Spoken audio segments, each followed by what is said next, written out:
Well, hello. We're back after 2 weeks. Holy cow. I'm your host, Jeremy McKane, and this is. I'm Anna. It's so nice to see everyone. We're sorry that we missed you. We hope that you had a great holiday season, weekend, week, or even some time hiding from your family if that's what you I prefer. mean, look, you do what you have to. It's all about survival, if you ask me. So, well, 100. today's kind of special. We've got a special guest, Anna. I don't know if you want to share a little bit. I think it's really funny because it's like we all know each other and we all work together in various different ways. We all see each other every time there's like anything related to the climate, and I'm really stoked. But Anna, maybe you share a little bit about our guest today. I can't wait for you guys to meet her. She has the best energy. I've been friends with her probably close to 10 years. I don't know. Maybe that's too long, but we've been friends a really long time. And she's doing some really great work. And we're just excited to have her on. Let's bring her Yeah, let's do it. Here we go. Like, Introduce herself. well, of course, there's a little bit. There we go. Now I got the thing to work. There we go. Hi. Hey, Brittany. Hi, How's Brittany. it going? Good, good. Well, glad to have you on here. Now, Brittany has, a company called Phocus Creative, and you're doing like some really amazing things. Maybe give us kind of a little bit of, just a brief overview of some of the stuff that you've been involved with in the last year or so. Cool. Yeah, I'd love to. So glad to be here, and thanks for having me on. So nice to be with you both. So I have had my own agency for about 7 years now, actually, which is kind of crazy to think about. I think working mostly started out in hospitality and restaurants, to be honest, and then kind of shifted to climate and ocean and agriculture specifically, since those are two things I really love and care about. So it's been an incredible journey. I mean, I was lucky enough to meet both of you on that journey, and like love to dive into some more of the work today. Well, I Yeah, think what's really beautiful about this is that all of us are. For the most part, I think we're fairly positive people, especially when it comes to climate issues. And you know, well, we try. I mean, every now and then we got to talk about the negative stuff, but like, I think it's always kind of like a thing of our personalities to say, hey, here's some bad things, but hey, here's some really interesting things that can be done that are positive. And that's really what Climate Microdose was all about when Anna and I first started it. And it's really awesome to have you here, Brittany, because I know you're of the same ethos. Yeah, 100%. I think We it's great. we really wanted to have a place where we could talk about climate issues, but not Mhm. make it so heavy and like really context laden and so just depressing that it can be, Yeah, a lot of the time. You go to these events, you go to these talks, and it can just feel like you're leaving with like more weight on your shoulders than yeah, you walked in with. And Jeremy right, and I were just like, why don't we just make some jokes and spread some positivity, but also information. And I right. think the spreading of information is one of the key things in the climate space that you do really well. Is everything okay? No, everything's great. Okay, great. Oh, only myself for a second. So Yeah, well, Yeah, I saw you, Star, Anna Star. I just wanted to make sure that everybody was still here. It wasn't just me alone talking to myself, as it often is. No, so the communication part of the climate Mhm. is just key. And I know that's really what you're focusing on with Focus. So why don't you tell us a little bit about the company, what you're doing, and what some of your Yeah, clients are working totally. Well, I like how you made that point about stressing on the positive things and the solutions, because I think that is what's most important, and what a lot of my clients are doing. Right now, I'm working with some really awesome nonprofits and for profit organizations that really are focused on the solutions for the climate, which is amazing. It's so fulfilling to do that work. But at the same time, like there is this level of anxiety because we are going to these events. We do see what's happening on the front lines of policy and regulation, all across the world, and it's equally as inspiring and I think anxiety at the same time. But more so lately, I've been seeing a lot of hope and a lot of incredible innovative solutions coming out there lately, and it's been amazing. Just to talk about a little bit more about the clients I work with, one of them is called Symbrosia, which is really cool. It is Asparagopsis taxiformis, which is a red seaweed that they grow in Hawaii, can you and spell they that for us? I cannot. I mean, I can. It's a little long. It's a little long. It's all right. There was a test. There's going to be a test at the end of this for those who are watching. Yeah, everybody who's watching, we're going to send you a quiz, and you're going to have to spell it, even though we can't. All right. So can you say that again? Because that's. I mean, I'm so impressed how you just rolled that off your tongue. Yes, it's called Asparagopsis taxiformis, and it's a red species of seaweed that they grow in Hawaii, which I'm actually going to for the first time next week. I'm flying out to Kona to see the facility and how everything is made. But essentially, it's a cattle feed that they feed to cows and other ruminal animals, and it lowers methane emissions by over 80-90%. We're doing a few studies and trials right now with Cornell University and some others that essentially will be able to tell, and test how this product and how impactful it is. And then fingers crossed, like going through all the regulatory processes and working on policy campaigns around the Farm Bill and other things as well. Wow, that's amazing. 80 to 90%, that's insane. Yeah. Yeah, and I learned from working with this client, which is so cool, you get to learn so much when you're working with all these awesome chemists and scientists, that methane is really one of the most deadly greenhouse gases. So it's the easiest thing for us to mitigate and actually make a lot of impact if we really focus on methane. I know that came up last year when I was at COP27, and there was an entire movement in the U.S. policy sector to mitigate methane, and I think that's still going on probably at this COP. Yeah, I mean, it's methane's 25 times more potent as a greenhouse gas than CO2. Yeah, it's pretty powerful. Right, and the cows are just burping it up, putting it in the air, just walking around burping and ruining the methane emission standards. So the idea indigestion is dangerous, y'all. I mean, IBS kills. Let me just tell you. That kills, and by mitigating the burp, we can save the planet. It's amazing, Brittany. I mean, these solutions that I see come out every day are really incredible. Nothing really surprises me anymore, and that's what's really cool, I think, about being in a space and positive. Yeah, I think what's interesting about that too. I mean, I think there was the scientist, I can't remember his name, but he's the one that kind of discovered this in New Zealand. That said, oh well, if we grow this kind of seaweed and feed it to cows, it eradicates this methane. The other thing that they also found out around that same time, and in coordination with this, is that when they didn't have fences, or they had these systems to be able to govern where the cows go, it didn't put them all in one particular spot. So they weren't pooing in that one particular. And the reason why I know this is that, I live in Texas, as many of you guys know. There is a place in West Texas called Hereford, Texas. And I think that's exactly how they say it. And it is the beef capital of the world, I think. If definitely not, it's certainly the United States. It might be the world. I love their beef down there. I just came back, as you know. They're crazy for cattle. I mean, it's like a religion down here. But, I would often ride my motorcycle through the country, with my dad for many years. And I would come over these hills, and, there's things that you experience on a motorcycle you don't experience in a car. And I would just smell this just rancid smell. And it was these farms where these cows were just locked in these fences. They couldn't go anywhere. It was the most gross thing that I've ever seen, and it turned me off for beef. It wasn't had the climate thing wasn't a thing for me. I was like, I do not want to eat whatever is over here because it just does not smell good. But they've learned now that which is really interesting. There's been a number of studies that show that when cattle are free to kind of roam around, and then on top of what you're talking about, Brittany, it really makes a massive impact on the planet.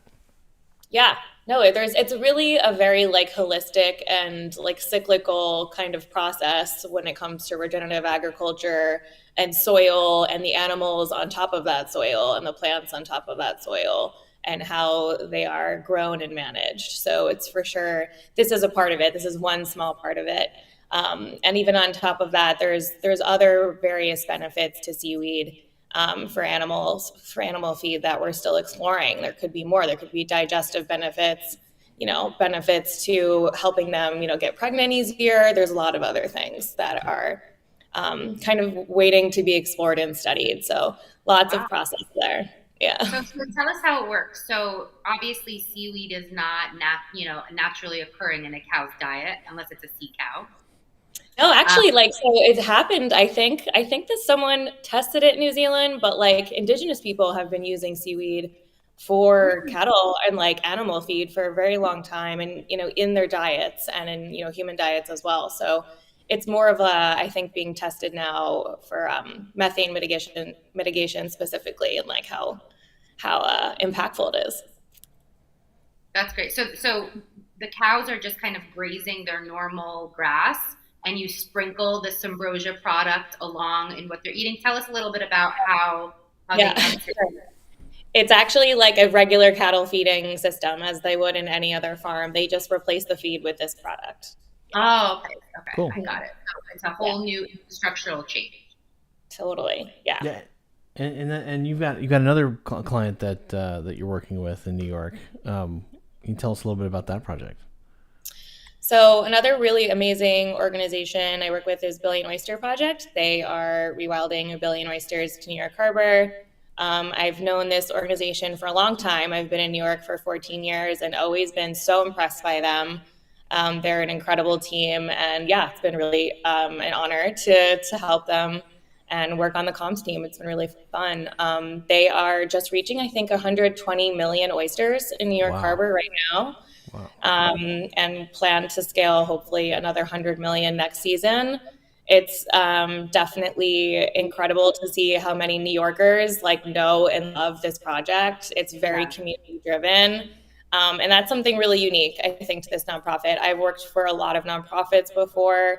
The fact that they educate, and they have the New York Harbor School on Governor's Island and are really bringing marine conservation and science learning into children's lives, at a very young age, is really incredible. And then you get to see kind of that evolvement happen as they go through school and go out into the workforce. And there's just a lot happening in the communities in New York, from learning more about oyster restoration and marine aquaculture and, marine science in general. That's so cool. Something we talk about a lot is the idea of having the climate and the earth and nature be in your heart from a young age. Mm-hmm. That when you kind of grow up, you have that really strong connection to the planet. And then that can translate into all of the work that you're doing as an adult, whether you become, a lawyer or a doctor. You can integrate that love for our planet into what you're doing. And that's 100% of what we need more of, is more people from all different types of walks of life to take up kind of the climate baton and move forward with it, So I love the Billion Oyster Project. I've been wanting to volunteer with them forever. Something I think is really cool is just how they're bringing what's already here, which is we live on an island, we're surrounded by water. And there's kind of this stigma that the water is really dirty, which it can be, but oysters clean it, which is so cool. There's 50 gallons a day, I think, of cleaning water. Yeah, my grandparents, they're, my dad and my wife, everybody's from New York, and my grandparents would tell me stories about how they would actually go down to the beach and they would actually shuck oysters, or they would go get abalone, and it's you think about that today and you're like, man, there's no way that you would do that. And what's interesting is that that ecosystem existed there for such a very long time, and it's crazy to think that it's so important. When we think about how all these things are just massively interconnected, and when one of those things is gone, it creates just such a huge problem.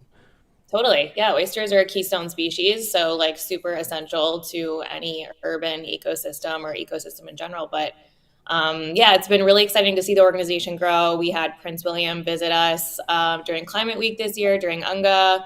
There's a lot of exciting things in the future for Billion Oyster Project. So I think we've got a clip, actually, if you want to show it. Roll it. Sure. Yeah, let's roll it. Let's do it. 400 years ago, New York Harbor was home to the Lenape and one of the most dynamic and productive ecosystems on the planet, a thriving estuary built on one keystone species. The Lenape called it Sissewan. Our textbooks say Crassostrea virginica, but you and I know it as the Eastern oyster.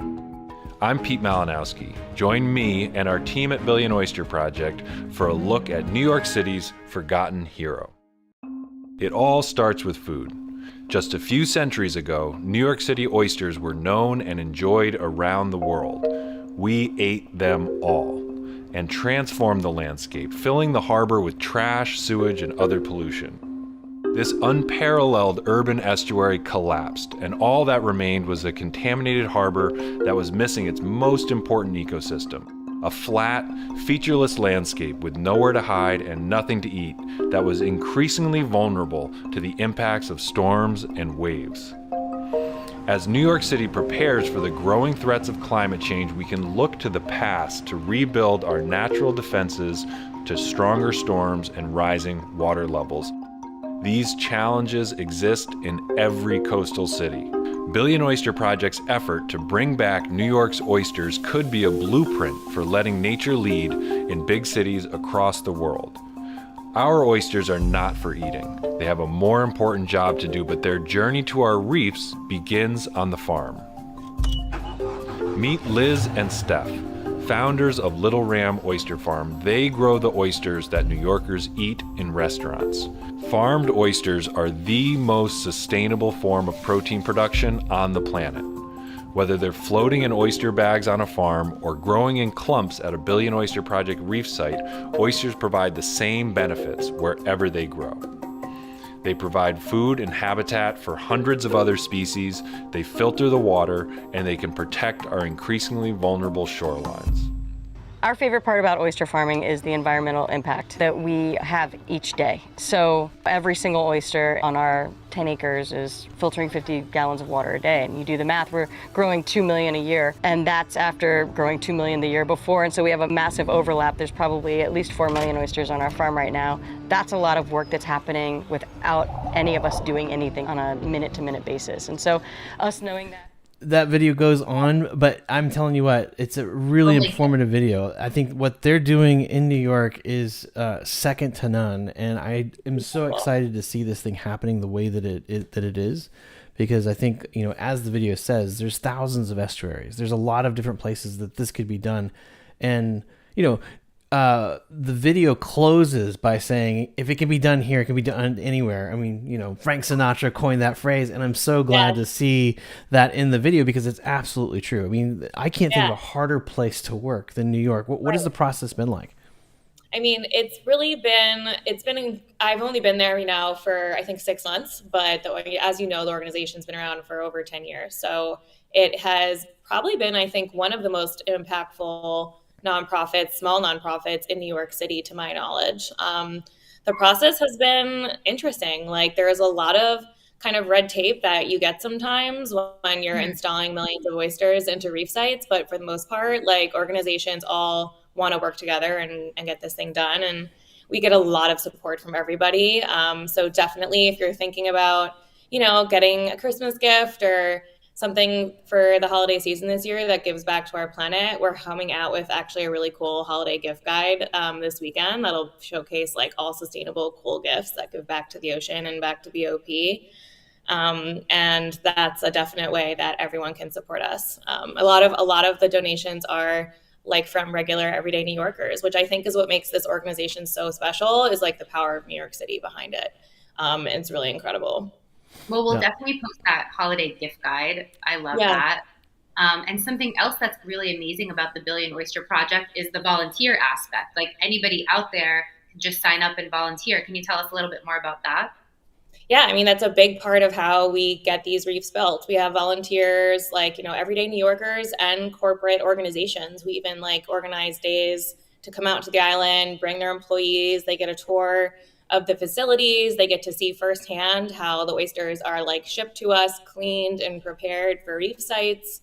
And then they actually get to do some of that manual labor themselves, which is really cool. They love having to feel like they're really contributing to the project, which they indeed are. And honestly, it's like sells out pretty quickly. I've had a few friends like just let me know that the seats fill up, and like this is something New Yorkers really love to do.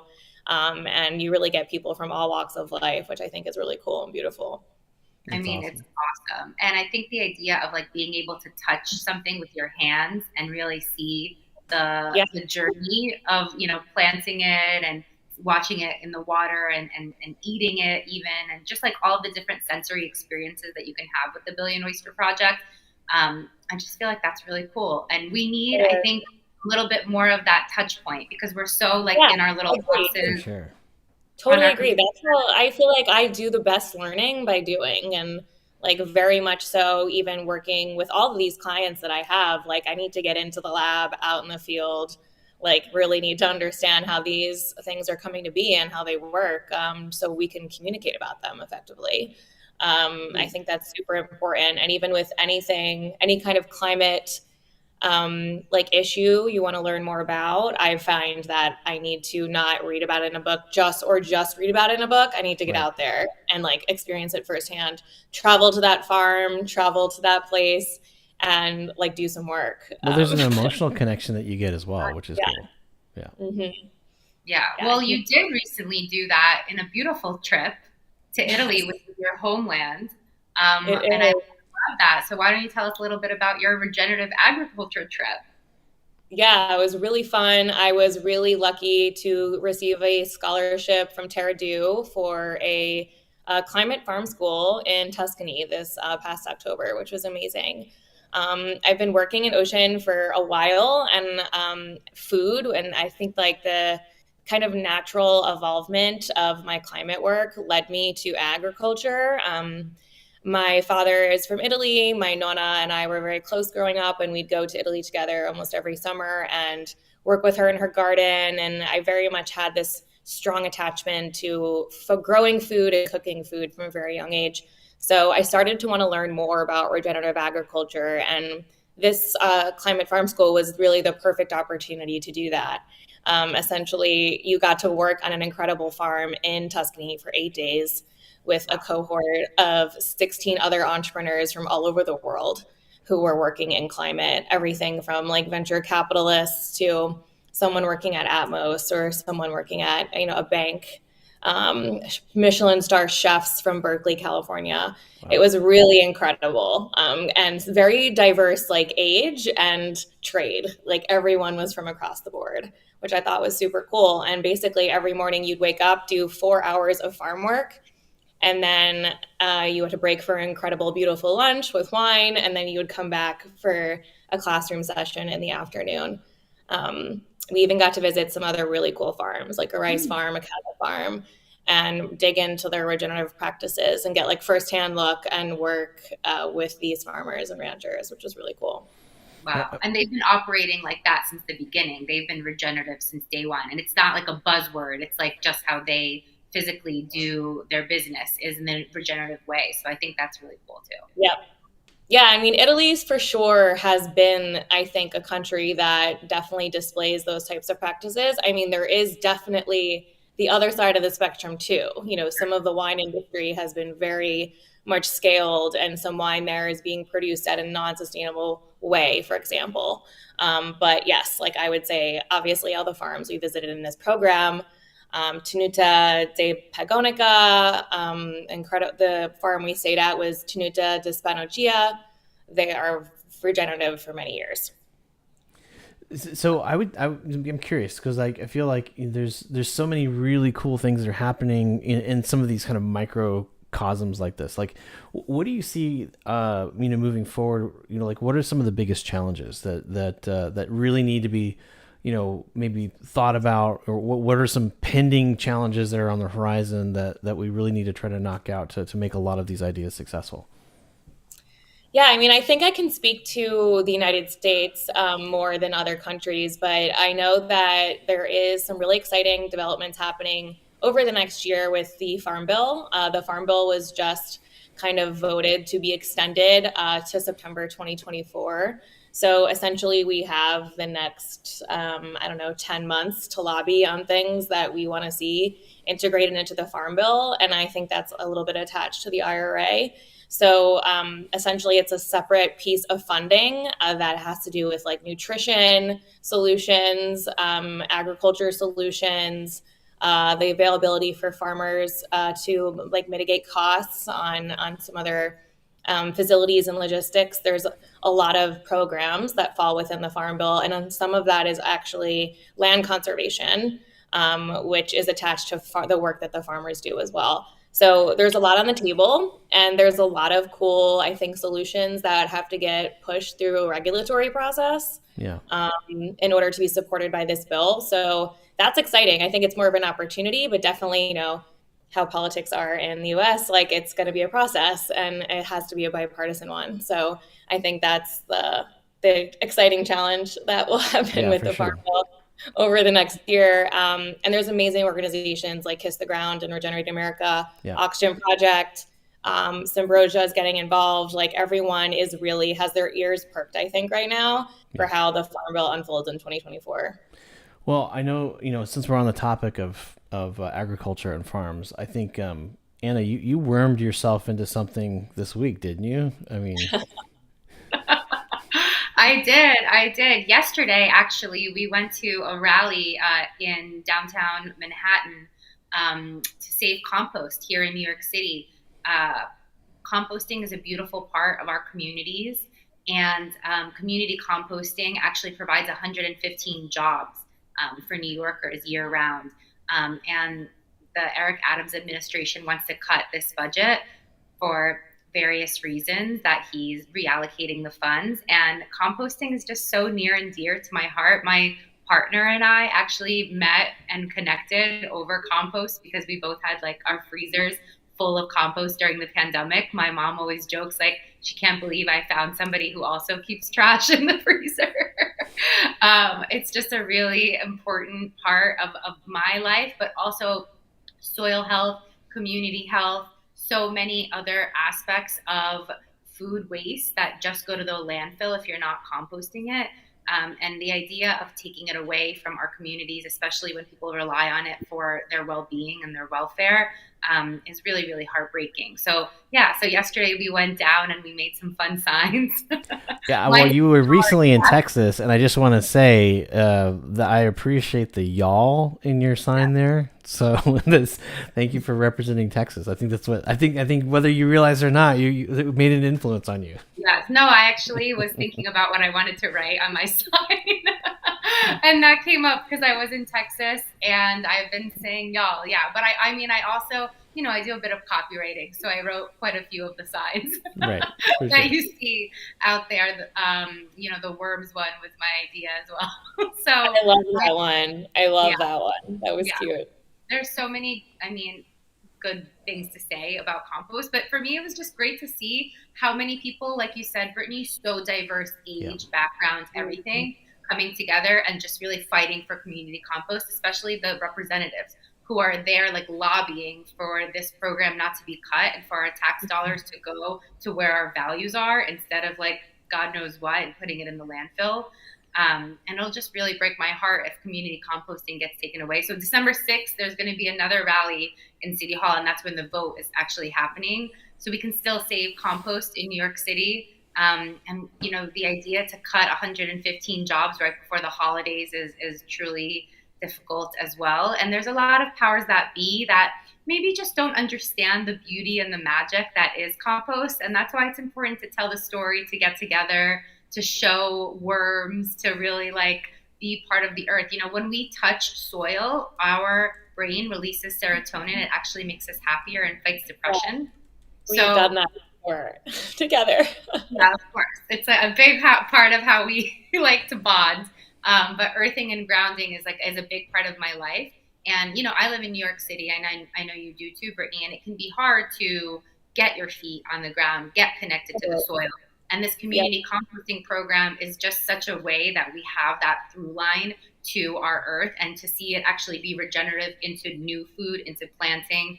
And not even to mention all the educational programs that happen in schools that they go in and they teach them about composting. They bring the worms. They have these like worm songs and things like that for the kids to get really excited about composting. Like we said, to plant those seeds about, you know, connection with our planet in the future. That's so vital. So all of these things, all of these programs, all of these really amazing initiatives at the Botanical Garden in downtown Brooklyn, all over New York City, are on the chopping block this holiday season, and I'm really mad about it. So yeah, I wormed myself into it, and I went there with some really great friends, and I hope everybody who's listening we'll sign the petition to keep compost in New York City. Well, you know what I love about what both of you shared with us today is it reminds me of, Carl Sagan most famously wrote a book about Voyager's last photograph of Earth as it left. As they shut off the cameras, there was this pale blue dot, and it's everything that we've ever thought of, every ever war that we've ever fought, every ever king or queen that existed, but it's just this little dot. And I think what you've shared with the audience today, which is so beautiful, is that Brittany, through all your projects, and Anna, all the work that you're doing, it shows that there are things that we can do that break down those fictitious barriers that we put up, right? As you said, Brittany, there are people that come from all walks of life, and so, I think that's really what we want this show to be about. It's like, well, what can we all do together? It's not about saying whose side or what side, but the fact that we're breathing the same air, we're drinking the same water. We're just crewmates on one spaceship Earth, and so. It's really beautiful to hear all of what you guys are up to, and Brittany, I want to thank you for being on the show today. It's always nice to have someone with us, because Anna and I we're always here, but it's always great to have guests. So my pleasure. It's a real honor.